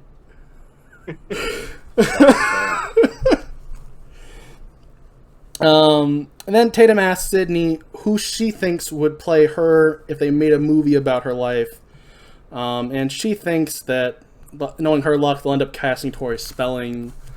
Dewey says he imagines a young Meg Ryan. Which is not how you make movies. You don't get a young version of an actress who already exists. You can't go back in time to get young Meg Ryan. In 2022, you can, though. That's true. Yeah. We did it with Carrie Fisher. Yeah. Deep fake, young Meg Ryan. What she says, Tori Spelling. Maybe remember that. Maybe that'll be relevant in a later movie in the franchise. At the grocery store, Sydney has fully bought into the gaslighting, and she says that she thinks Billy might be right about her freaking out at the thought of playing harmonica with him. Tatum says Billy doesn't deserve her. Which I agree. Good for you, Tatum. You're a good friend again. I take back what I said about you forcing her into going to a party. We then get, as they leave, we get a cool shot of Ghostface in the reflection, which I guess means Ghostface is just stalking them in costume at this store. Like, seems like a risky choice when everyone's on the lookout for you. Yeah, just hanging out in the grocery store in costume. Then we cut to Dewey, who's talking to the sheriff. And he finds out that the calls were from Sydney's dad. And also, for some reason, during this whole scene, Dewey is, like, eating an ice cream cone in, like, the most adorable way. Childish way possible. Like, I don't get it. I love it. Okay, Dewey, what are you doing? He's such a goober. I love him. I do, too. He's my favorite. Then Dewey, the next thing we have is Dewey dropping off the girls for the party. Then he runs into Gail outside, and they decide to go inside to the party together. Gail hides a camera by the TV. Tatum and Sydney are not happy that Gail is here, because, once again, Tatum actually isn't a bad friend. And Gail sucks. Yeah. Also, Stu asks Tatum to go to the garage to get him some beers. So she does. But once she's inside, she gets locked out.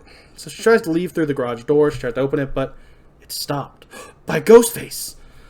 that she thinks is Randy. She has a little fun little interaction with him. She's like, "Oh, you trying to play psycho killer? Do you want me to play my role? Oh, don't kill me, Mr. Ghostface," which is the only time he's referred to as Ghostface in the movie is this line from her, which I will say, no one hears this line, yet that's the name people chose to go with him, which does feel maybe a little bit of a problem with the later movies. Like, to be fair, it is kind of a ghostly mask, but I don't know if I would have looked at that and said Ghostface.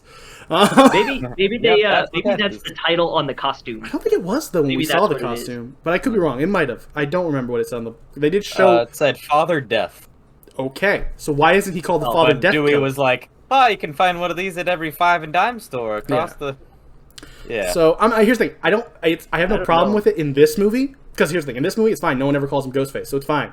But it is technically a flaw with the later movies that everyone thinks to call him Ghostface going forward, when the only person to ever call him that was Tatum alone with the killer, who maybe the killer survives. They don't. So there's no point. It makes no sense for this line to ever make sense. But he does start to take it too far after she calls him Ghostface, and he cuts her arm, and she starts to run away from him. He ends up like falling into like. First the fridge door, then the freezer door, then she throws a bunch of like beers at him into his crotch and stuff, and then he runs at her and he trips over her, like head over, flips over her onto the steps of going into the garage. Once again, Ghostface is a bumbling idiot, but I love him. So she goes to try to escape. She goes through the cat door, might be a dog door, whatever. I think it was a cat. I think we saw a cat leave through it, so I think it's a cat door. Yeah, it's the same. Yeah, they're technically the same thing, though. It's a pet door. And she, tries to escape through it. She gets kind of through it, but, gets kind of stuck as she's trying to go, and Ghostface turns on the garage door, and it's the strongest garage door motor ever, and it picks her up to the point where it pulls her, and she, I think breaks her neck by getting crushed at the top of the door. And that's why we have safety features. Yeah. Which maybe they didn't have in 1996. I mean, it might have not, but also just garage doors aren't that. The garage door motor wouldn't be that strong. Once again, a very minor flaw for me that I literally don't care about, but it is technically a flaw. I can't deny that it is a flaw. Also, this is the secondary flaw that wasn't that one. The plot hole is no one ever really cares or mourns Tatum's death. There are moments where, both Dewey and Sydney know she's dead, but don't even take a second to mourn the fact that their friend is dead. Especially Dewey, her brother. And in a very funny interview, David Arquette says that, once I got to the hospital, I mourned. Spoiler. I think Dewey goes to the hospital. when they discover her, they're already in the midst of running from him. But so I can see maybe they're just like, I don't have time. I don't have I can't process this right now. I still feel like I do agree that someone could say maybe there should have been a scene somewhere where Dewey reacts to his sister's death. That does feel like kind of a missed okay, but whatever. I'll point it out, the plot hole that people bring up, but also I didn't notice it while I was watching the movie really. Yeah, me neither. Where did I go? She breaks her neck. There we are. Then Billy shows up at the party, and him and Sydney go to Stu's parents' room to talk. I mean, that's all they're doing officially. Back in the news van, Gail and Kenny watch the camera footage from the camera she placed in there. It does have a 30-second delay, though. Ooh. Back upstairs, Sydney, once again, fully just gaslit at this point, apologizes for having PTSD. What the crap movie? Yeah. And says that she's just scared she'll be like her mom, and makes a reference, once again, to Bad Seed. Another reference to a somewhat, at least, obscure horror movie that I'm sorry, a non-horror fan probably wouldn't know. Sorry, just pointing out, she's definitely the one character. Fine, Tatum never says she's not a horror fan. Maybe Tatum does know movie references. She shouldn't. Sydney doesn't like horror movies. They specifically call that out in the script. Yeah. But yeah, Billy says that life is a movie where you can't pick your genre. Then they start to make out, and Sydney says that she wants her movie to be a Meg Ryan movie or a harmonica film. Whoa. So we cut downstairs away from that. And the party goers are watching Halloween. Then Randy explains the rules to surviving a horror movie. Rule number 1, no harmonica. Rule number 2, no drugs and alcohol. Rule number 3, never say, "I'll be right back." So Stu gets up to go get another beer, and he's in his most Lillard way says, "I'll be right back." And I'm like, go. It's what I love Matthew Lillard. I love him so much. He's so good in this movie. Yeah. Outside, Dewey gets Gail to walk with him to go on to investigate a car in the bushes. Once again, there's also just a really funny, cute line where he's like, "You know what constellation that is?" And she's like, "No." She's like, "Oh, do you?" He's like, "No, that's why I asked you." That is pretty good. I love him. Back inside, Randy tells everyone left that Himbry was killed. Actually, first there's a quick back and forth scene of them watching the scene in the movie where the girl flashes her boobs, and he's like, "This is the obligatory boob shot," and then they cut upstairs to Neve Campbell in her bra. Because once again, Neve Campbell is a good actress and is not willing to actually show her boobs, which does, I will be honest, kind of make this line feel a little like maybe don't put it in there. It's like if you can't, like we're like, let's draw attention to the fact that she's gonna show her. She doesn't though, and that's fine. I have no problem with Neve Campbell not showing her boobs, but maybe don't go obligatory boob shot and then not have a character show their boobs. It feels a little weird. It's just like, I don't care. Just don't. You don't have to have that line. This whole little scene could have been cut out. Maybe just have the cut to them doing it because people like to see harmonica. But then back inside, Randy tells so then that ends. Then we come back and I don't know. I don't remember the exact word. But then eventually Randy is inside and he tells everyone left that Himbry was killed, and they all leave to go see the body because I guess bodies are cool. And Dewey is talking about their respective names. Dewey's saying his actual real name is Dwight, but no one respects him. She says his name is actually sexy though, and she says her name is Gail Weathers, which sounds like a meteorologist. But they get run off the road by the corpse boys. Then they fall on top of each other and kiss before finding Sid's dad's car. Back inside, we see Sydney and Billy post harmonica, and she asks who he called, and he says his dad. But she says, "I saw Burke make the call." And Billy says, "Yeah, well, I didn't get an answer, so yeah." And she's like, "Well, it would have been really clever if you would have called me to make me think you weren't, the killer." And, honestly, to be fair, I mean, he's a bad guy. Somewhat fair reaction is like, "What do I have to do to prove that I'm not the killer? Why are you bringing this up again?" And then, he proves he's not the killer because, the killer comes in, Ghostface is here, and he stabs Billy to death, it seems. That's crazy. But Sydney is able to escape. She does her little cat and mouse chase scene that leads her to the roof. While on the roof, though, she gets knocked off by Ghostface and falls onto a boat, which OG Chris will be doing when we have our live meetup. He will fall off of a 2-story building onto a boat and just roll off and be fine. Yep.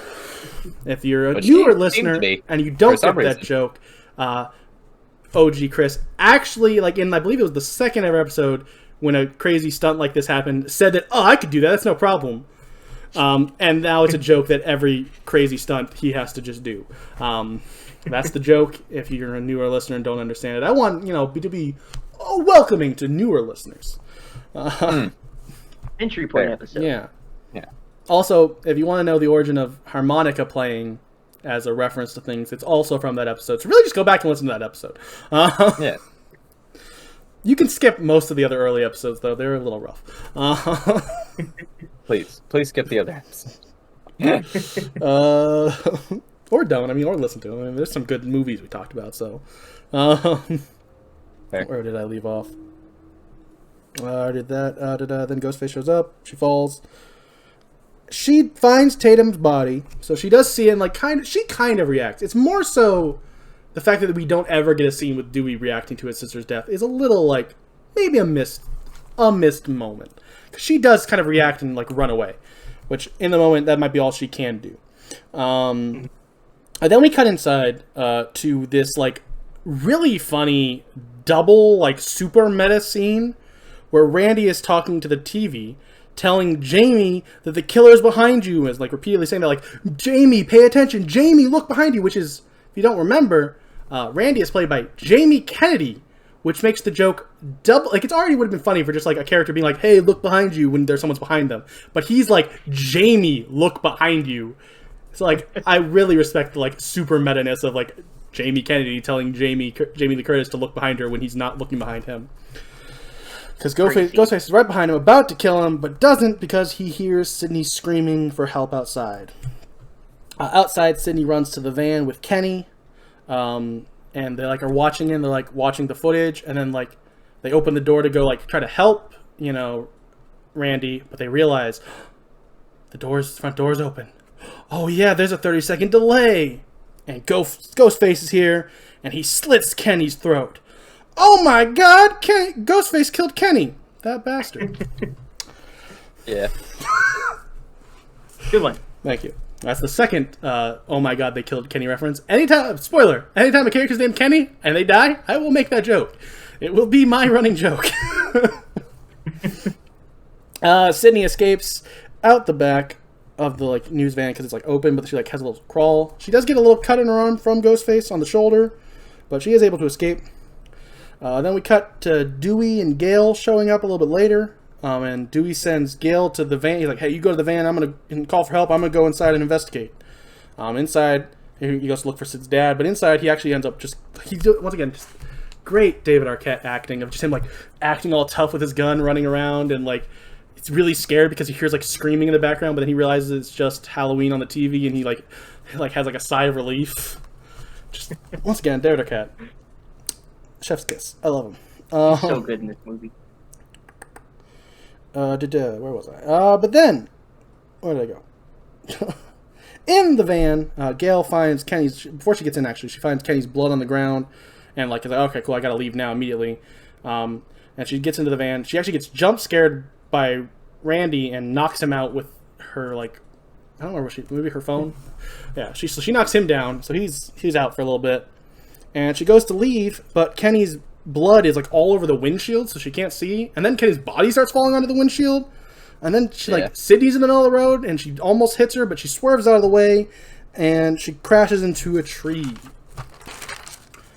Then Sidney runs in the front door, runs toward the front door, yelling for Dewey, and he stumbles out with a knife in his back and falls over, presumably dead. But as I said earlier, he's not, because he... Sorry. Spoiler. Hang it off. I know, I'm sorry. Ghostface chases her to the cop car, but he has the keys, so she can't, like, leave, and he, like, toys with her by, like, unlocking, like, the doors, and she, like, keeps closing them. And then he opens the trunk. She doesn't realize it, but she is able to try to radio for help at this point. I don't know if anyone actually hears her, because we find out later that she makes an actual, like, phone call to the cops, so I guess this actually was for nothing. I actually, when I first started watching, like, oh, this is why cops are going to show up, but she says she made a phone call later, so I guess not. I guess this wasn't why. I guess they just ignored this, like, that's just a prank. She told us exactly what house to go to, saying she's dying. She's probably a liar.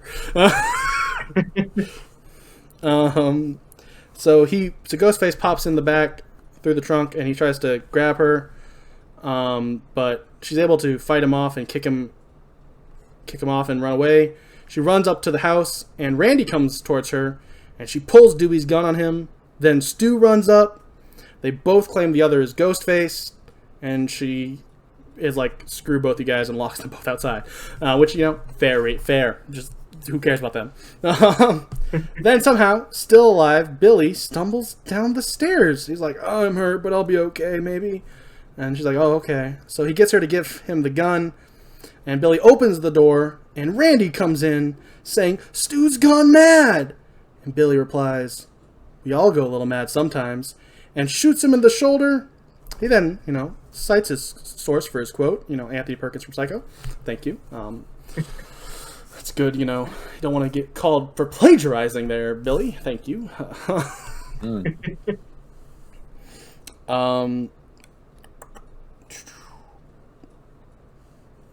Lost my place. He then licks off the corn syrup blood off his hand and gives us a nice little fun fact for the Carrie movie that, apparently the blood in that movie was corn syrup too. Thank you for doing my research for Carrie. But yeah, so he licks off the blood. It's a really iconic shot at this point because it became a meme. I've definitely seen Billy licking off blood off his hands. There's some jokes that are made there about him being a good boyfriend that I won't get into. I've definitely seen the meme a lot. But yeah, and then she tries to run away from him, but Sydney, she runs right into Stu, who reveals with the voice changer he was the second killer, which I believe would have been a huge reveal if you hadn't seen this movie. To know that there's two killers. One thing to be oh, okay, Billy was a killer. I mean, I guess once you know Billy's a killer, there has to be a second killer because we watched him get stabbed. But still, cool. It's a great reveal. You might have thought, hey, maybe Billy's the killer. Oh, maybe Stu's the killer. Maybe Randy's the killer. But no, it was Billy and Stu. Once again, it's so well done. Here's the thing. Maybe knowing what I knew going into it, it was very obvious. There were definitely multiple scenes where you go hey, these guys are really bad. They're probably the killer. But you're also is this a red herring? It could be. This movie has a bunch of other red herrings, so the dad also looks like he could be the killer. That's what I like. That's one thing I really like. I like that they set a lot of people up. They set Skeet Ulrich's character. I don't know why. Billy. They set him up to be. He seems so obvious. It seems so obvious that he's the killer that you kind of don't believe that he's the killer. And then they have the fake out kill, which really probably doubles down if you don't you go, oh, he's definitely not the killer. He just died. Yeah, exactly. Once again, just great, well done. And then they also reveal that they had killed her mom and framed Cotton. Sydney tries to run, but is stopped by Billy. Billy tells Sid that his motive was that Sid's mom played harmonica with his dad, causing his mom to leave. Right after saying that he didn't have a motive, which a little weird. He's I don't have a motive. I'm like Anthony Perkins in Psycho, but also your mom's a loosely moraled woman, and that's why. It's hey, so you didn't have a motive, but all right, Billy. It sounds like you don't know what you're talking about. I don't have a motive. There's my motive. I don't have a motive, but also it's your dad. It's also it's your mom. It's all her fault. Your mom's a bad person. I hate her. My mommy left because of your mommy. He then says that, maternal abandonment can make you do devious things like, how she just played harmonica with a psycho. And then Stu points out that means she can die now, because she's no longer a non-harmonica playing person.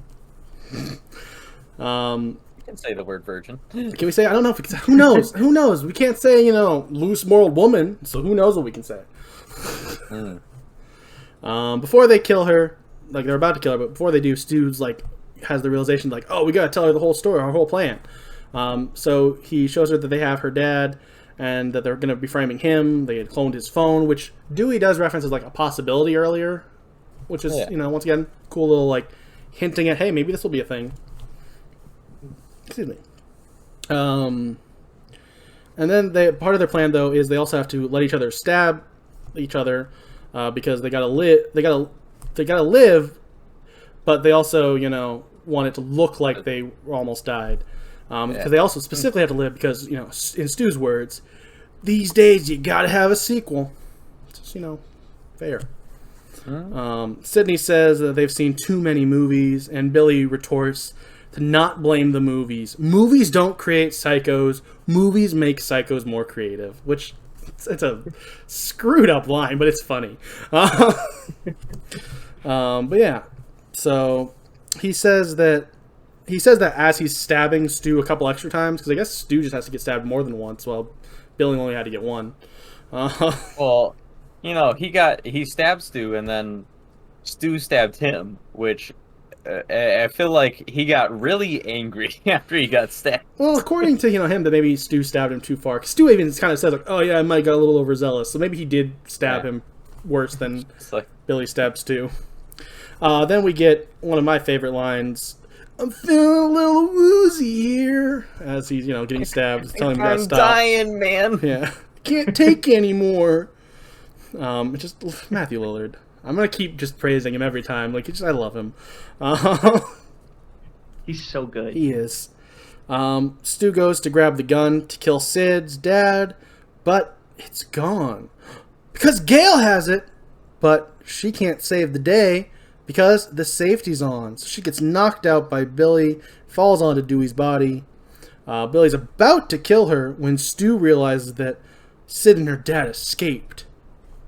She calls them and uses the voice changer, and Stu can't help look for Sid because he was cut too deep. He was cut too deep, man.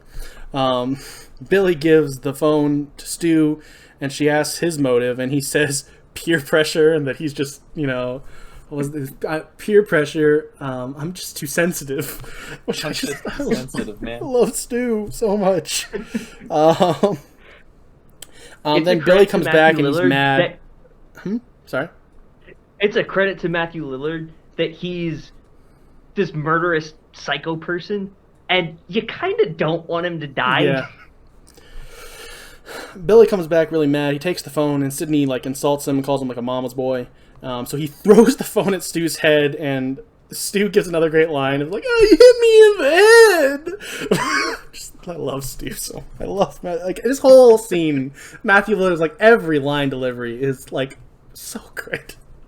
Then he's on the phone with her again. Stu picks up the phone again, and Stu asks Sid if she really called the cops. That's one of the things she told Billy. And then she says yes, and he cries about how my mom and dad are going to be so mad at me. So good. It is.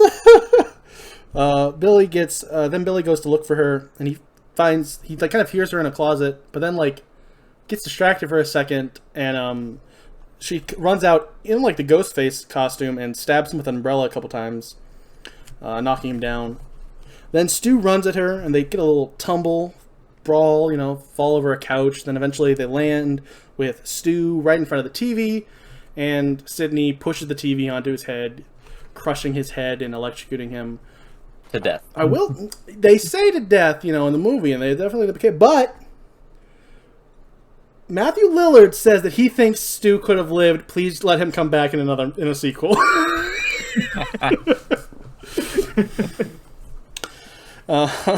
Which, honestly, if they decide to say that he lived, I'm okay with that, because I love Matthew Lillard. Sure, he might be alive. I'm fine with that. He lived. I mean, he was feeling a little woozy here before the TV, so he's probably not, but I'm willing to pretend he is. If Leatherface can survive in the last movie that we watched, Matthew Lillard can survive.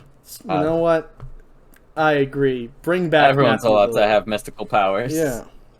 Mystical zombie powers. Then Randy shows up, and he's alive because he's not a musician, if you know what I mean. That's the word. I should have used earlier when I did. I wrote this after I wrote the whole reveal about how Sydney didn't play. That's it right there. Is she's I guess it doesn't work when you're not in a past tense still. Either way. I thought that was clever when I wrote Randy's not a musician as a reference. Whatever. I'm moving on. But so is Billy. He's also alive. And he starts to choke Sid. She puts her thumb in his stab wound to make him get off of her for a little bit. He's still about to stab her when Gail shows up and shoots him in the chest. He falls back, and she makes a little snide remark of I remembered to turn off the safety this time. Then Randy, brings up the trope and is hey, gotta be careful, Sydney. He might still be alive. This might be the point where, the supposedly dead killer will come back to life for one last scare. So, he does, and Sydney just shoots him in the head immediately, and then says, not in my movie. But he actually did, so she's wrong. It did happen in her movie. She just was on top of things. Yeah. Then we see that Dewey is alive as he's getting put into an ambulance, and the movie ends with Gail doing a news broadcast about it, because she's always got to get her work in. Gail just can't help herself. Yeah. Now it's time for my thoughts. I love this movie. It is the greatest, my favorite horror movie, period. As you know, if you didn't listen to last week's episode or the first episode, Scream was one of the only horror franchises I liked before I was a horror fan. I loved Scream. And I was kind of worried, like, now that I'm a horror fan, will Scream still hold up at the same, like, caliber for me now that I'm getting back into it? And it does. I think the first Scream especially, is a perfectly made film. Like, and here's the thing, like, you might be like, the word perfect, you can't say perfect, you said there was flaws. Technically, you're right. But also, this movie is perfect to me. Like I get that is technically not possible after saying that there was flaws. But I think this is a perfect movie, and I love it. I love everything they did. All the acting choices, all the script writing. Even though I have a couple issues with it, I still love it. This is my first, and so far only, for me, 10 out of 10 horror movie I've watched. So I love this movie. It is my favorite. It might be my favorite movie, period. It might have, rewatching it now as a horror fan, it might have edged out Adventureland, my previous favorite movie. And I love this movie. Yeah, that's my thoughts. This is the greatest movie of all time. Chris, your turn. While it is definitely not my favorite movie of all time, I do still really love this movie, especially for what it is and what it did for horror and meta filmmaking in general. Because it really, man, it is, I think, the first film that's ever done it, and really just knocks it out of the park. I mean, there were meta horror before, but it was the first one that knocked it out of the park for sure. Yeah, we already talked about New Nightmare before, which was 2 years prior. Also, Wes Craven. Oh, right. So, but yes, I agree that I just want to make sure we don't get called out for not knowing our horror history. There were a couple other meta horror films first, but this does it better than anything else.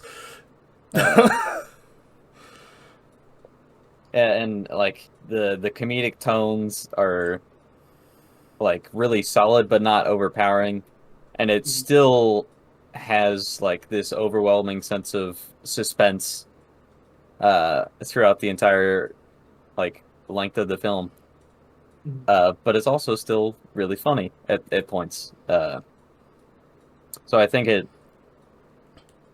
despite having two genres that are kind of on the polar opposite ends of each other, manages to marry the two in a way that just works so incredibly well.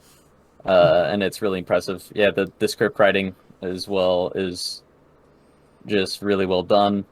I like a lot of the choices they made with the score.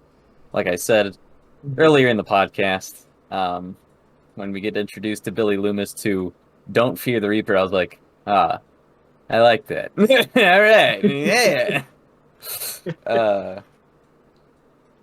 But yeah, just a super excellent movie.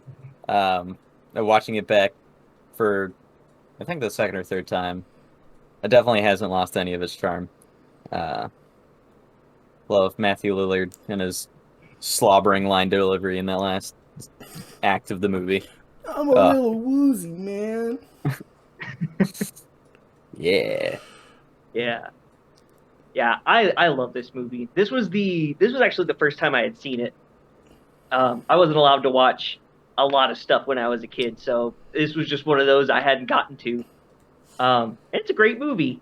There was a camera thing that they did earlier in the movie that I forgot to mention when we were there.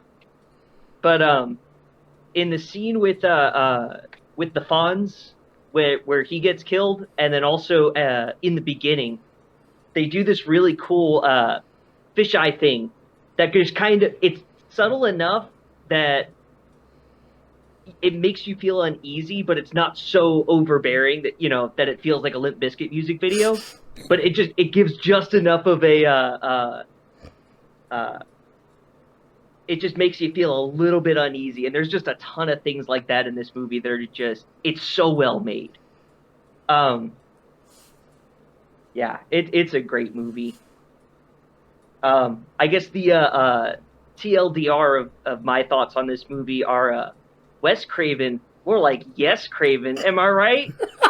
I hate it. And that's where I'm going to put thunderous applause from our live studio audience. Oh, we have I didn't know we had that. Also, this is where I put up my imaginary sign for thunderous applause. Yeah, real quick, because I know we're running out of time, I wanted to bring up one last little fact that I had that I forgot to bring up. This movie actually did terrible in its first week. They were really not terrible. It didn't do great in its first week, and they were really worried because it opened Christmas week, which was a risky move, especially at the time, to put a horror movie out at Christmas. That you normally put out family movies then, especially at that time. But they're like, hey, let's put it out there. No one's gonna go see it. No, I mean, no teenagers don't see anything else. So I misquoted. I was not. Teenagers don't have anything else to see. Let's put this out. They'll go see it. But in its first week, it only made $6 million, which isn't terrible, but isn't great. And then in week 2, it didn't drop at all. It stayed at $6 million. So they're like, oh, okay. And then in week 3, it blew up and hit $10 million, and the movie ended up making over $100 million in its box office run. This movie was a huge success, hence why we now have 5 Scream movies. And we're going to talk about the next one next week, Scream 2. First, I have to say, hey, if you like this podcast, give it a 5-star review and tell a friend about it on all your podcast apps. Unless we're not on the one you like, I'm sorry. I don't know how to put us on Stitcher. I'm sorry. And then if you are on YouTube, subscribe, watch the whole video because that's what the algorithm likes. Also, if you want to support us directly, Horror Bois, Patreon.com/Horror Bois. We have multiple tiers. They're cool. You can get the podcast a couple days early at the $5 tier. Ain't that cool? Wow. Unless you can't, because sometimes we have tech issues and it comes out the day before, and just deal with it. But most of the time you get it early, so hey, that's cool. I've been Austin, joined by Chris and other Chris, and we'll be back next week for Scream 2. Bye-bye! Bye-bye.